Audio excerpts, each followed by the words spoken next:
পাঠশালা Bangla YouTube চ্যানেলে তোমাদের স্বাগত জানাই। আজ ক্লাস 12 এর বাংলা বিষয় থার্ড সেমিস্টার।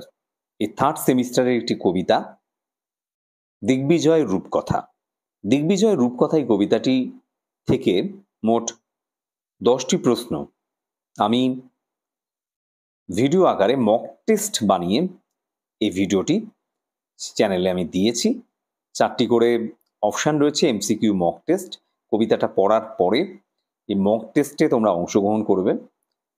এই মক টেস্টের যে উত্তরগুলো তোমরা করছো, আমার এই ভিডিওর ডেসক্রিপশানে কিছু উত্তর দেওয়া রয়েছে, প্রত্যেকটা উত্তরই দেওয়া রয়েছে, তার সাথে মিলিয়ে নাও। কত স্কোর হলো কমেন্ট সেকশানে জানিয়ে দাও।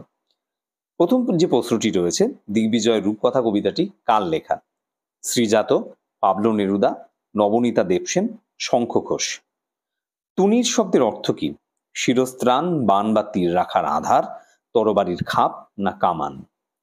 শানিত ইস্পাতখণ্ড, শানিত শব্দের অর্থ কি? অত্যন্ত ধারালো, সুতীব্র, তেজি না প্রখর? আকাশে পুষ্পক আর সপ্তডিঙা সাজে সিন্ধু জলে। পুষ্পক কি? অশ্ব, ধনুক, রথ না দ্বীপ? দিগ্বিজয় রূপকথা কবিতাটি কোন কাব্যগ্রন্থের অন্তর্গত? প্রথম প্রত্যয় হবে এটি। স্বাগত দেবদূত, রক্তে আমি রাজপুত্র, দেশান্তর। শুধু আশীর্বাদী দুটি সরঞ্জাম দুটি হলো অশ্ব ও অসি, উট ও জাদু অশ্ব মন্ত্রপুত অসি, জাদু অশ্ব ও অসি। কবিতায় বলা জাদু অশ্বের নাম রাখা হয়েছে কি?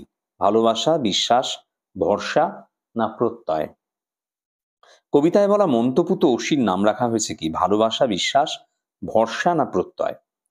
দিগ্বিজয় যেতে হবে ড্যাশ দিলেন সাজিয়ে, পাটরানী, ছোট রানী, দুয়োরানী না সুয়োরানী? তেপান্তরে তারপরে শূন্যস্থান রয়েছে, গরুর, পুষ্পক, জাদুরথ, পক্ষীরাজ।